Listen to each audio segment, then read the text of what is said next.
The motion sensor light above my garage clicked on at 11:43 p.m. on a Tuesday in March, and I watched through the security app on my phone as my cousin Raymond walked my wife to her car. He tucked a strand of hair behind her ear. She laughed at something he said. Then he kissed her, not on the cheek, not a family goodbye, and she kissed him back like she meant it. I was sitting in a hotel room in Indianapolis. I was supposed to be there until Thursday for a structural engineering conference. I'd left that morning with a packed bag and a thermos of coffee Christine made for me, the way she always did when I traveled. She'd kissed me goodbye at the door and told me to text when I landed. I sat on the edge of the hotel bed and watched the clip 3 more times. Then I put the phone face down on the nightstand and stared at the popcorn ceiling for a long time. I'd installed the camera 6 weeks earlier, not because I suspected Christine. I want to be honest about that. I installed it because we'd had a package stolen off the porch in January, and the coverage from the doorbell camera didn't reach the garage. I told Christine about it. She said good idea. I showed her where it was. I guess she forgot. Raymond was 41 years old. He'd been my closest cousin since we were kids building forts in my grandmother's backyard in Dayton. He was the best man at my wedding 9 years ago. He gave a speech that made Christine cry and made my mother say afterward that he was like a second son to her. He sold commercial real estate. He drove a black Audi. He was charming in the way that some men are charming, the kind that makes everyone in the room feel like they're the only person being talked to. I had co-signed a loan for him 14 months ago, $40,000 to cover a gap in a deal he said was closing any week now. He'd paid back $11,000 in small increments and then the payments stopped. When I asked about it, he said the deal had complications. I said okay. I said family helps family. I didn't sleep at night in Indianapolis.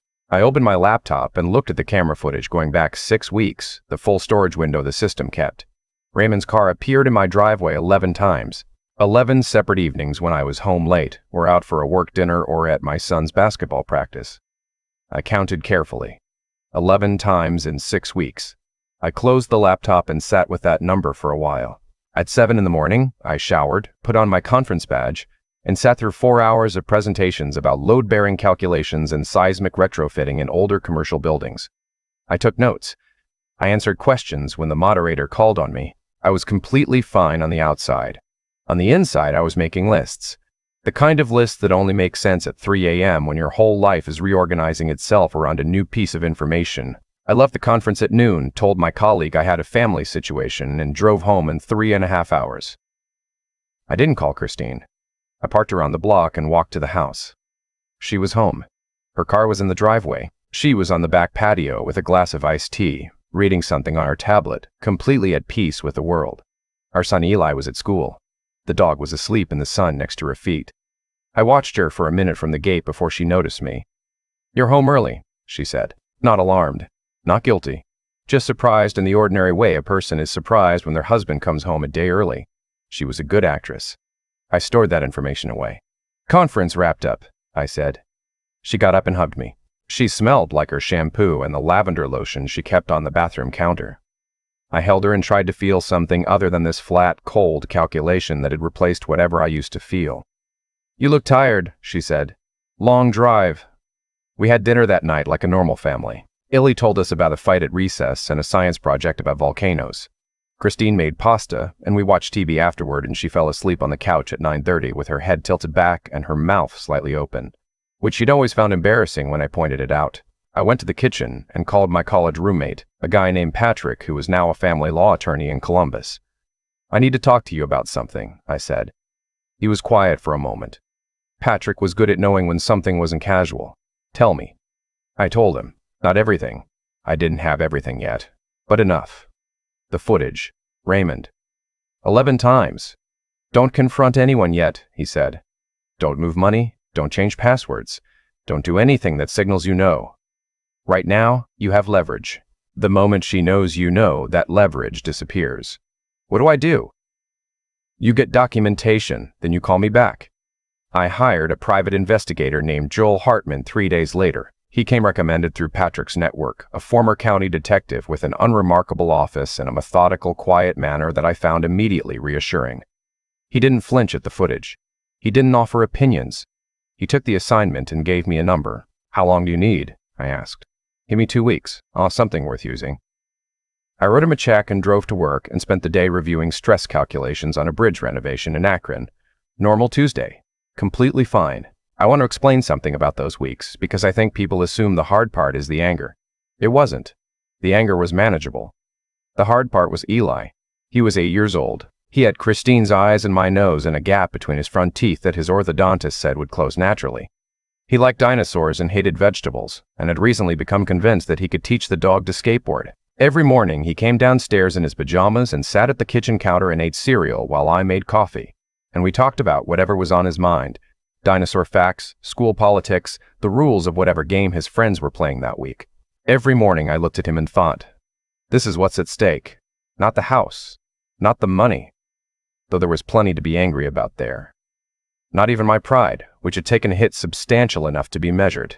It was this, 8 years old, gap-toothed, telling me that the dog showed real promise on the skateboard if you held it steady at first.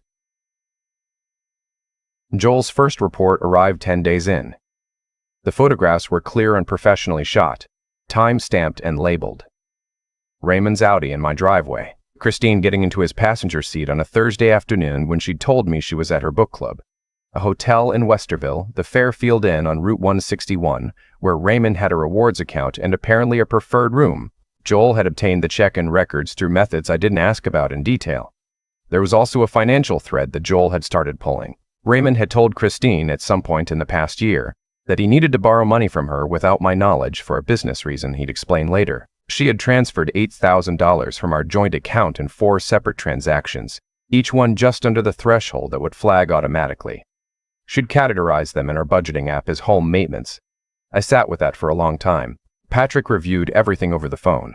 The financial fraud is actually your strongest card in Ohio, he said. Infidelity affects property division, but it's not a slam dunk. The unauthorized transfers are cleaner. That's marital asset theft. Combined with documented infidelity, you're looking at a very strong case for full custody and favorable division. Full custody is possible? With this documentation and a good judge? Yes. She'd get visitation, likely supervised initially given the circumstances. What about Raymond? The $40,000. That's a separate civil matter, but you have a promissory note? Email chain, at minimum. He confirmed the amount twice in writing. That's something, not a signed note, but something. I thanked him and hung up and stood in my kitchen for a while. Through the window I could see Eli in the backyard attempting to coax the dog onto the skateboard. The dog was sitting firmly in the grass, expressing zero interest. Eli was explaining the process with great patience and some hand gestures.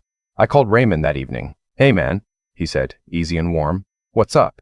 Just checking in on the loan. The 40. A small pause. Yeah, I know, things are still. When do you think, realistically? End of the quarter, probably. This deal has been a nightmare, but it's close. Okay, I said. I appreciate you keeping me updated. Of course, man. You know I'm good for it. I know, I said. Talk soon. I hung up and spent the next hour reviewing our shared finances in detail for the first time in years. We had divided responsibilities early in the marriage. Christine handled the household accounts, I handled investments and taxes. A practical arrangement that had worked smoothly for 9 years and which I now understood had also provided cover for 4 separate wire transfers that I'd never noticed. The conference I hadn't actually left early. That part I'd planned. I'd told my colleague the truth. I had a family situation. I needed to head home. And I'd driven back on Tuesday instead of Thursday specifically to see what the garage camera caught. It caught exactly what I expected by then, though knowing something and seeing it are different things in a way that's hard to explain. Joel sent his final report on a Friday. 62 pages. Timeline. Photographs. Financial records. Hotel check-ins going back 8 months. The affair had started, as best Joel could establish, around the same time Raymond stopped repaying the loan. Whether that was coincidence or not, I chose not to speculate. Patrick filed the divorce petition the following Monday. Christine was served at our house at 10:15 in the morning while Eli was at school. She called me 47 seconds later. What is this? Not a question. Her voice was flat in a way I'd never heard from her. You know what it is. We need to talk about this. You can't just... The camera in the garage, Christine. The one I installed in January. The one I showed you. Silence. 11 times in 6 weeks, I said. And that's just the garage footage. Where are you? At work. Patrick Ellison is handling everything on my end. His contact information is in the paperwork. Patrick. You told Patrick? Before you even talked to me. You had 8 months, I said. You made choices. So did I. I hung up and sat in my car in the parking garage for 20 minutes before I could trust myself to go back inside and act like a structural engineer reviewing a bridge renovation in Akron. She called back 4 times. I didn't answer. She texted, "We need to talk about Eli." I responded, "Patrick will be in contact about the custody arrangement." Raymond called at 3 in the afternoon. "I heard from Christine," he said. His voice had lost its usual ease. "She's pretty upset." "I imagine she is. Look, I know this looks bad, Raymond. I have photographs of you at the Fairfield Inn on Route 1961. I have Christine's bank transfers. I have the email chain where you confirmed the $40,000 loan you've repaid less than a third of. I know exactly what this is." "Quiet. I want you to think carefully," I said, "about what your next move is. Because I've already talked to an attorney about the loan. That email chain constitutes a written agreement under Ohio law. I can pursue that in civil court, or I can let it sit. What I do depends significantly on how cooperative you are with the divorce proceedings."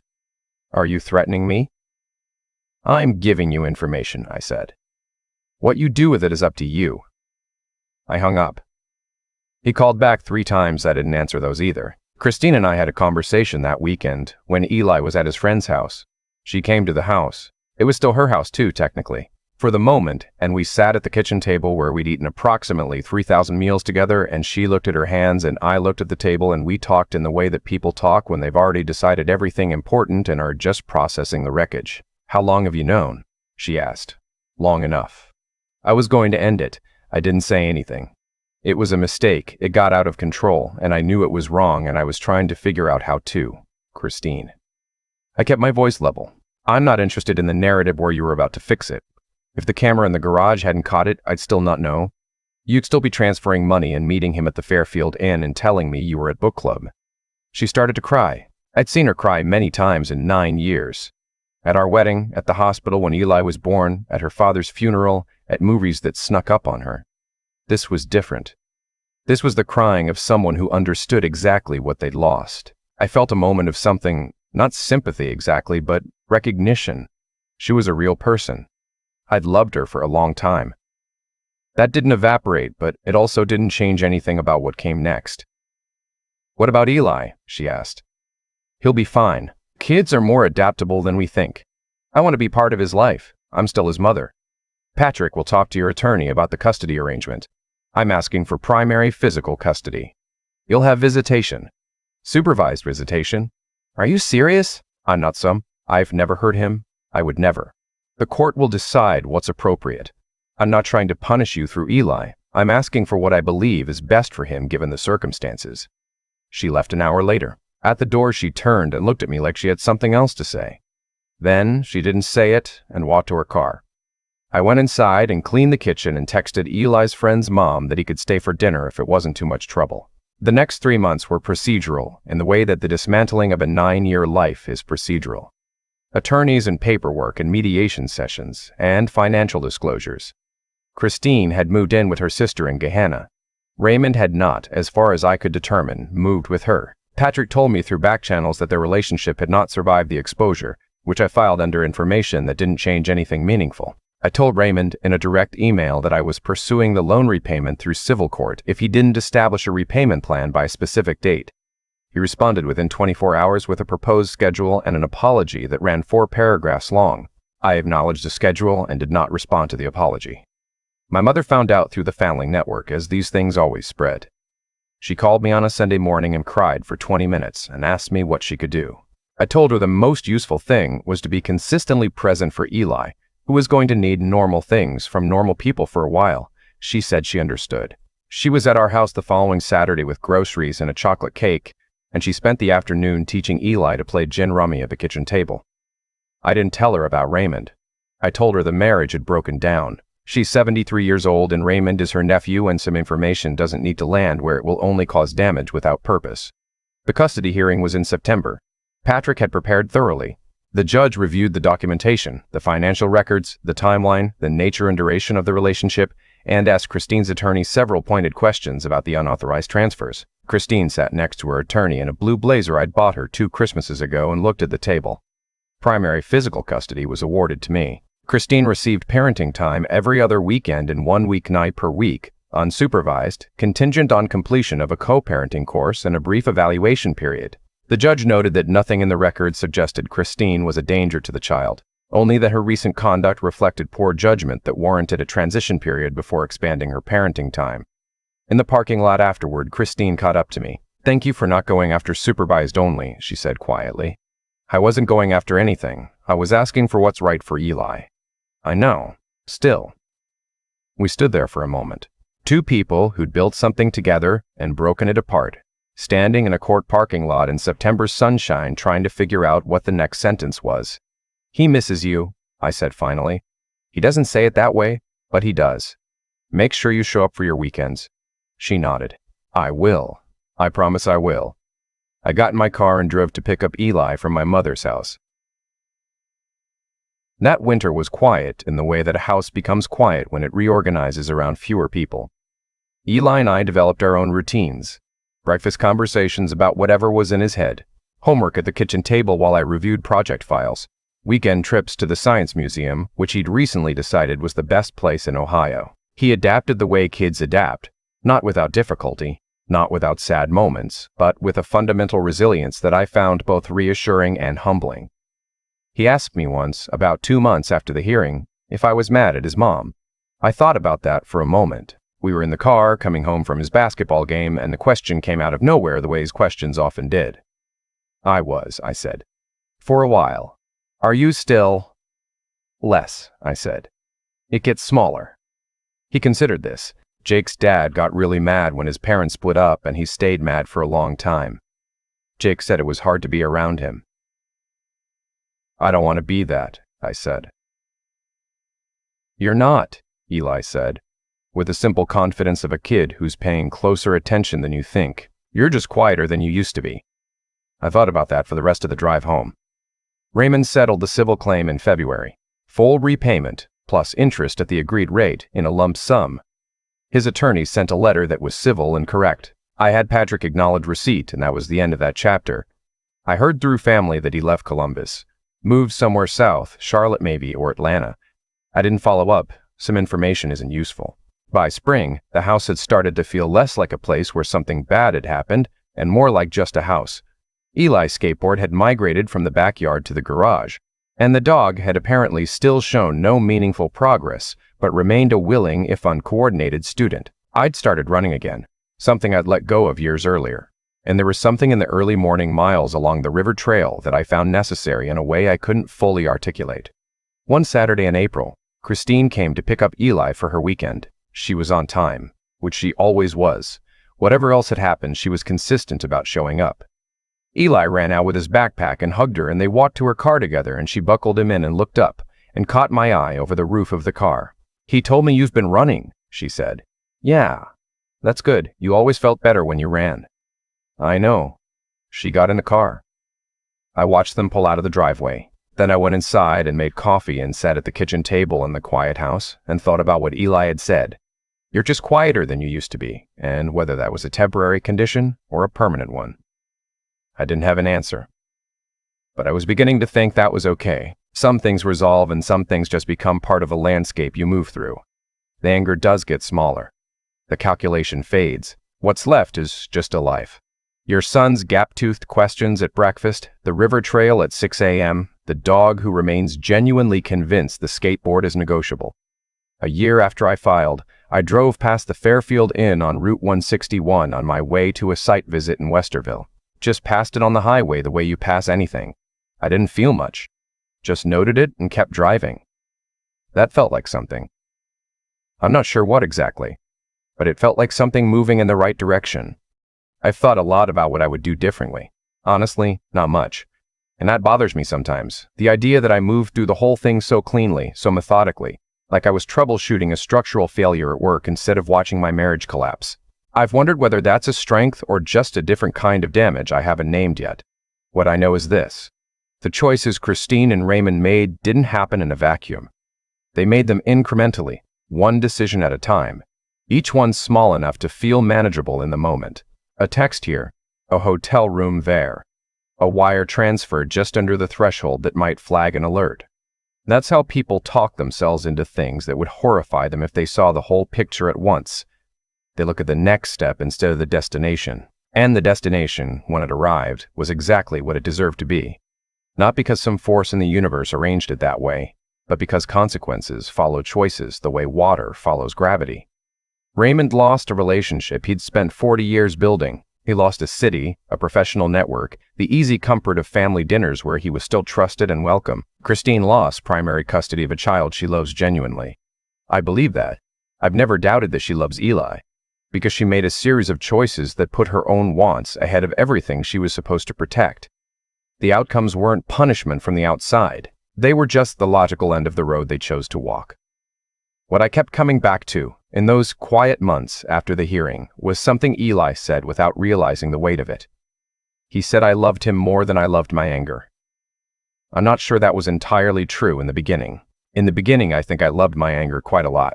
It was organized and purposeful, and it gave me something to do with the betrayal, converted into documentation, into legal strategy, into a civil claim with a repayment schedule. The anger was useful.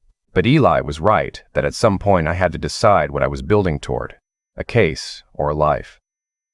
The intelligence in a situation like this isn't in the revenge. It's in the patience to not blow your leverage before you understand what you're holding. Patrick told me that on the phone the night I first called him, and it was the most practical thing anyone said to me throughout the entire process. Know what you have. Don't react before you understand it. The impulsive confrontation feels satisfying for about 45 seconds, and then you've lost every advantage you had. The resilience, though, that's the part nobody talks about when they tell stories like this. It's not dramatic. It doesn't make good television. It's just waking up and making breakfast and helping with a volcano science project and running 4 miles along the river at 6 in the morning because your body needs somewhere to put what your mind is carrying. It's showing up for the ordinary things when the extraordinary things are falling apart. Because the ordinary things are actually what your kid will remember. Not the custody hearing, the breakfast conversations, the Saturday museum trips, the running joke about the dog and the skateboard. I'm not the same person I was before the garage camera footage. I don't think I'm worse. I think I'm more clear-eyed about what people are capable of, including myself, what I was capable of when I was methodical and cold, and building a case while making pasta and reading bedtime stories. I held 2 versions of myself at the same time for months, and I'm still sorting out what that means. But Eli is fine. He's more than fine.